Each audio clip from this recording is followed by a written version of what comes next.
Definisi aljabar boolean. Skema untuk deskripsi aljabar dari proses berpikir secara logika dan reasoning tahun 1849. Kemudian digunakan untuk menjabarkan rangkaian logika. Desain dan analisis rangkaian menyederhanakan suatu ekspresi logika untuk implementasi fisik rangkaian yang lebih sederhana. Misalkan terdapat dua operator biner plus dan kali. Sebuah operator uner kali B himpunan yang didefinisikan pada operator plus, kali, dan uner. 0 dan 1 adalah dua elemen yang berbeda dari variabel B. Tupel variabel B plus kali uner disebut aljabar boolean jika untuk setiap variabel A, B, C itu adalah anggota dari variabel B besar. Berlaku aksioma-aksioma atau postulat Huntington berikut.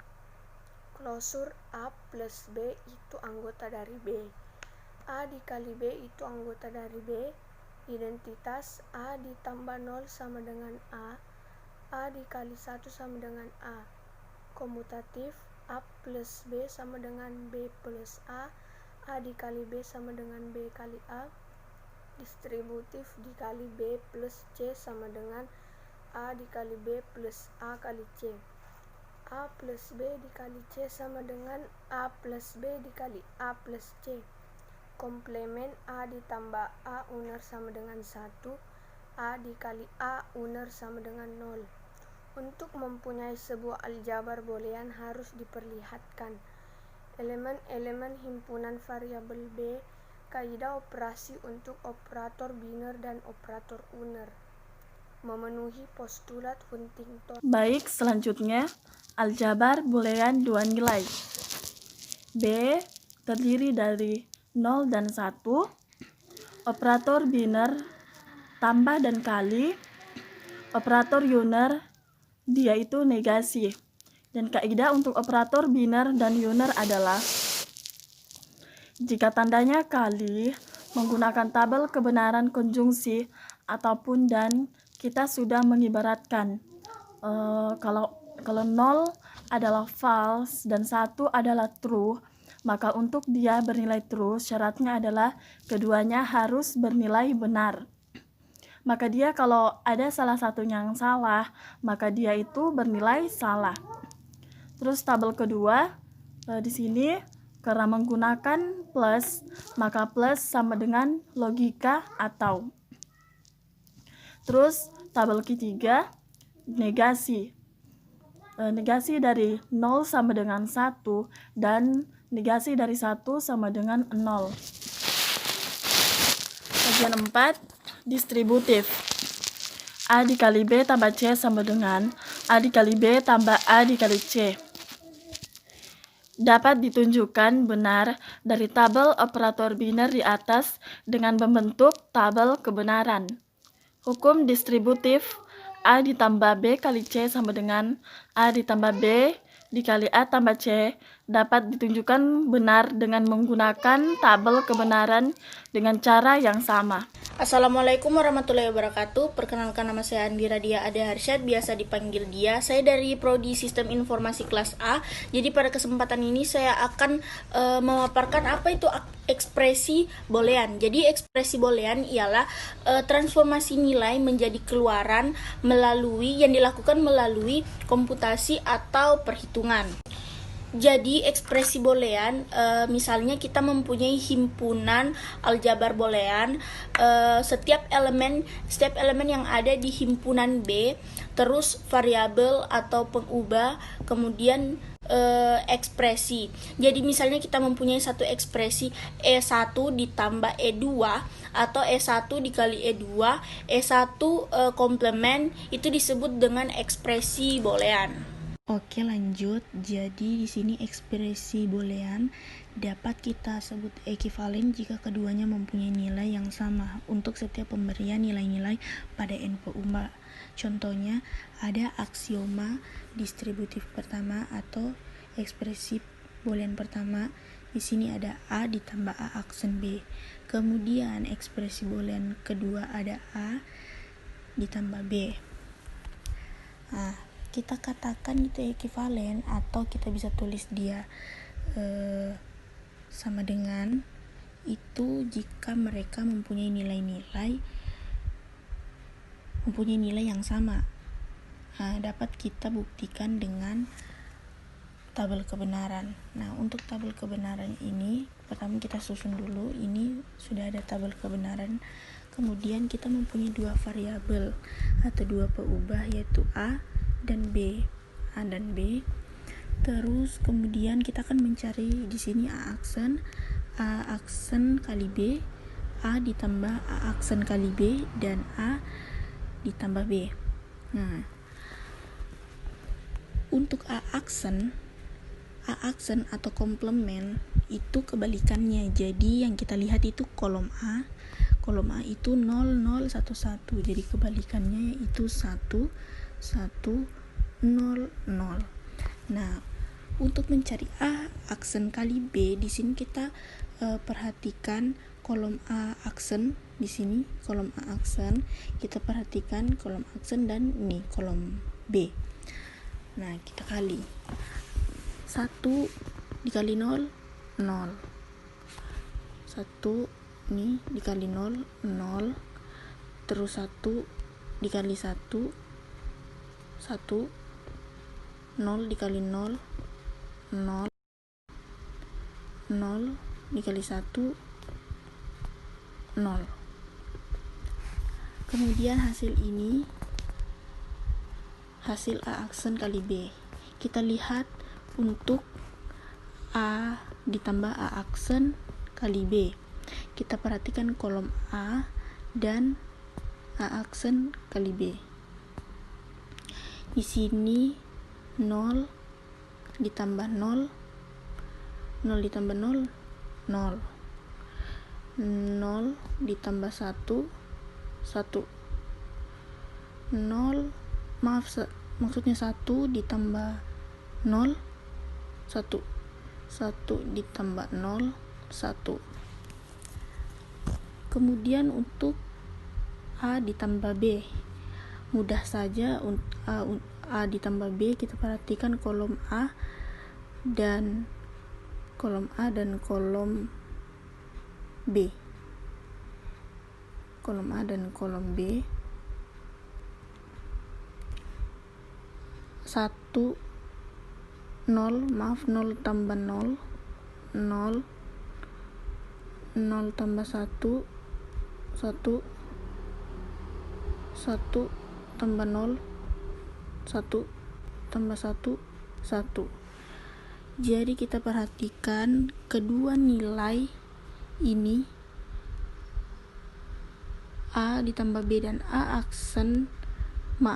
ditambah B dan A ditambah A aksen B, mereka mempunyai nilai yang sama. Jadi bisa kita sebut mereka ini dengan ekuivalen.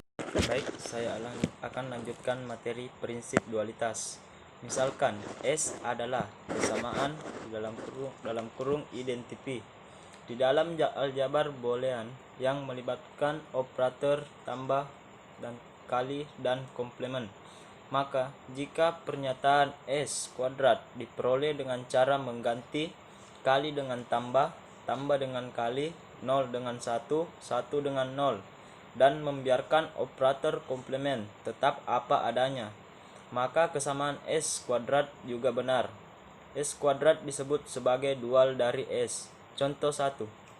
Dalam kurung A dikali 1 dikali dalam kurung 0 ditambah A sama dengan 0. Dualnya yaitu dalam kurung A tambah 0 ditambah 1 dikali A komplement sama dengan 1. Contoh 2. A di dalam kurung A tambah B sama dengan AB. Dualnya A tambah A komplement B sama dengan A ditambah B. Baik, selanjutnya yaitu hukum-hukum aljabar boolean terbagi menjadi 11 hukum.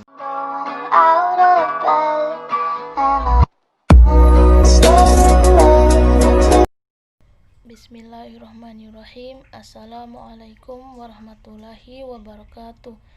Di sini saya akan menjelaskan tentang fungsi boolean. Fungsi boolean atau disebut juga fungsi biner adalah pemetaan dari b pangkat n ke b melalui ekspresi boolean. Menuliskannya sebagai f b pangkat n jika maka b, yang dalam hal ini b pangkat n adalah himpunan yang beranggotakan pasangan terurut ganda n atau ordered n tuple di dalam daerah asal b. Setiap ekspresi boolean tidak lain merupakan fungsi boolean. Misalkan sebuah fungsi boolean adalah f dalam kurung x y z sama dengan x y z tambah x komplemen y tambah y komplemen z. Fungsi f memetakan nilai-nilai pasangan terurut ganda 3 atau x y z ke himpunan 0 1. Contohnya dalam kurung 1 0 1 yang berarti x sama dengan 1, y sama dengan 0 dan z sama dengan 1, sehingga f dalam kurung 1 0 1 sama dengan 1 kali 0 kali 1 tambah 1 komplemen kali 0 tambah 0 komplemen kali 1 sama dengan 0 tambah 0 tambah 1 sama dengan 1. Contoh-contoh fungsi boolean yang lain. 1. F dalam kurung X sama dengan X. 2. F dalam kurung XY sama dengan X komplemen Y tambah XY komplemen tambah Y. 3. F dalam kurung XY sama dengan X komplemen Y komplemen. 4. F dalam kurung XY sama dengan dalam kurung X tambah Y komplemen. 5. F dalam kurung X, Y, Z sama dengan X, Y, Z komplemen. Setiap P ubah di dalam fungsi boolean termaksud dalam bentuk komplemennya disebut literal. Contoh fungsi H dalam kurung X, Y, Z sama dengan X, Y, Z komplemen. Pada contoh di atas terdiri 3 buah literal, yaitu X, Y, dan Z. Melanjutkan materi komplemen fungsi boolean. 1. Cara pertama menggunakan hukum de Morgan. Hukum de Morgan untuk dua perubahan x1 dan x2 adalah contoh. Misalkan f dalam kurung x, y, z sama dengan x buka kurung y aksen z aksen tambah y z tutup kurung, maka f aksen dalam kurung x, y, z sama dengan buka kurung x dalam kurung y aksen z aksen tambah y z tutup kurung sama dengan x aksen tambah buka kurung y aksen z aksen tambah y z tutup kurung aksen sama dengan y aksen tambah buka kurung y aksen z aksen tutup kurung aksen dalam kurung y z aksen sama dengan x aksen z aksen tambah dalam kurung y tambah z buka kurung y aksen tambah z aksen. Cara kedua menggunakan prinsip dualitas. Tentukan dual ekspresi boolean dan mempresentasikan f melalui komplemen setiap literal di dalam dua tersebut. Contoh, misalkan f dalam kurung x, y, z sama dengan x dalam kurung y aksen z aksen tambah y z tutup kurung, maka dual dari f titik 2 X tambah buka kurung Y aksen tambah X aksen kurung buka kurung lagi Y tambah Z tutup kurung. Komplementkan tiap literalnya. X aksen tambah buka kurung Y tambah Z tutup kurung buka kurung Y aksen tambah Z aksen tutup kurung sama dengan F aksen. Jadi F aksen buka kurung X Y Z tutup kurung tambah Y aksen tambah buka dalam kurung Y tambah Z buka kurung Y aksen tambah X aksen Z aksen. Bentuk kanokik. Ada dua macam bentuk kanokik. Satu, penjumlahan dari hasil kalian dalam kurung sum of product atau SOP. 2, perkalian dari hasil penjumlahan dalam kurung product of sum atau POS. Contoh 1 F dalam kurung X Y Z sama dengan X aksen Y aksen Z tambah Y X aksen Z aksen tambah Y X Y Z. Sebut SOP. Setiap suku term disebut min term. 2. G dalam kurung X Y Z sama dengan buka kurung X tambah Y tambah Z tutup kurung buka kurung lagi X tambah Y aksen tambah Z tutup kurung dalam kurung X tambah Y aksen tambah Z aksen dalam kurung X aksen tambah Y tambah Z aksen tutup kurung buka kurung lagi X aksen tambah Y aksen tambah Z sebut POS. Setiap suku term disebut max term. Setiap max term atau min term mengandung literal lengkap. Di sini ada contoh penyelesaian dalam bentuk tabel. Baik, saya lanjutkan bagian B yaitu POS. F dalam kurung X, Y, Z sama dengan X ditambah Y aksen ditambah Z sama dengan X ditambah Y aksen dikali X ditambah Z. X tambah Y aksen sama dengan X ditambah Y aksen ditambah Z aksen sama dengan X ditambah Y aksen ditambah Z dikali X ditambah Y aksen ditambah Z aksen. X ditambah Z sama dengan X ditambah Z ditambah Y aksen sama dengan X ditambah Y ditambah Z dikali X ditambah Y aksen ditambah Z.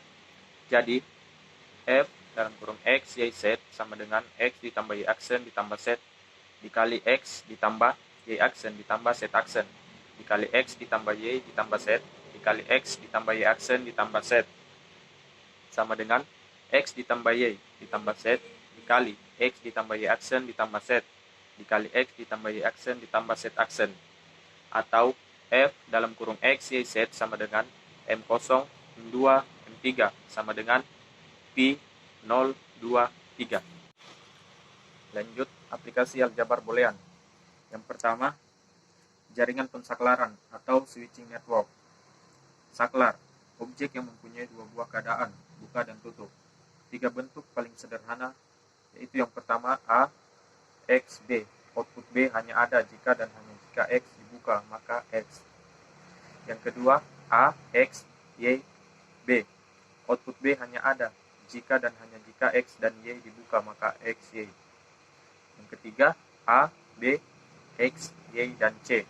Output C hanya ada jika dan hanya jika X atau Y dibuka, maka X ditambah Y. Contoh rangkaian pensaklaran pada rangkaian listrik. Yang pertama, saklar dalam hubungan seri logika AND.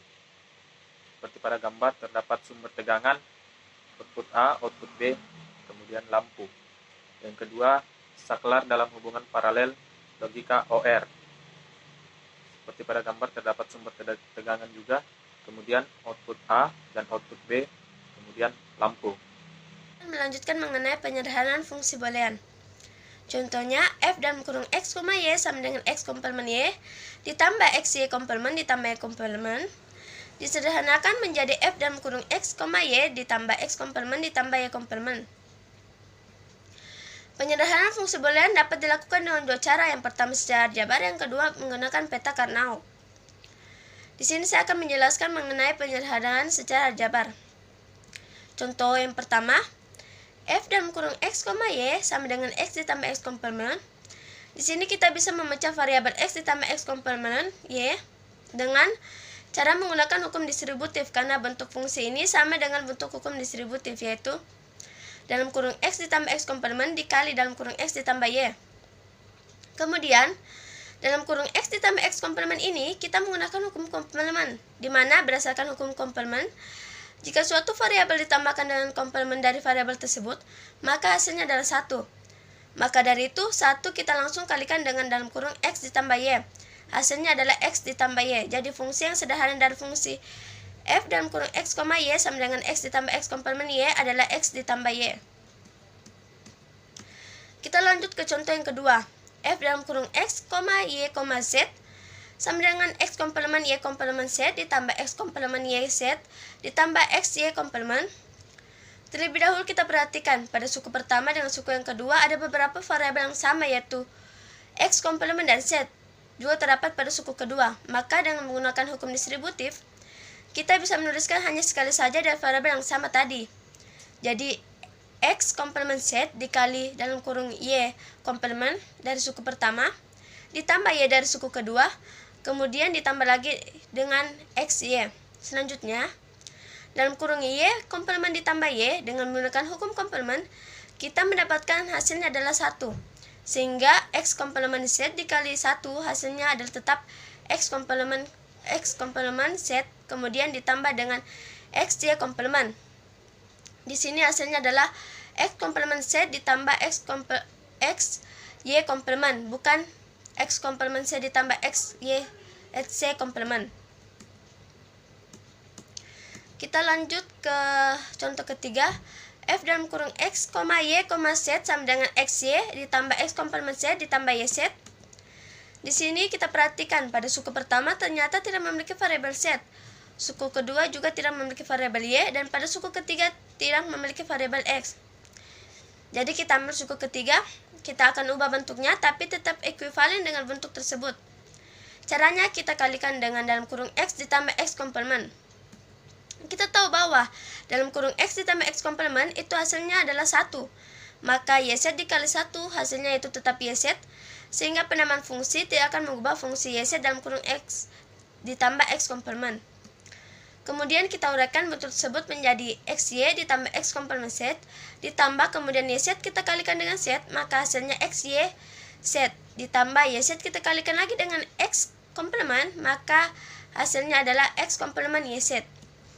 Kemudian kita perhatikan lagi, xz pada suku pertama terdapat juga pada suku ketiga, dan x komplemen z pada suku kedua terdapat juga pada suku keempat. Maka kita satukan yang memiliki variabel yang sama. Jadi xy yang tersisa hanya 1, dan pada suku ketiga yang tersisa hanya z.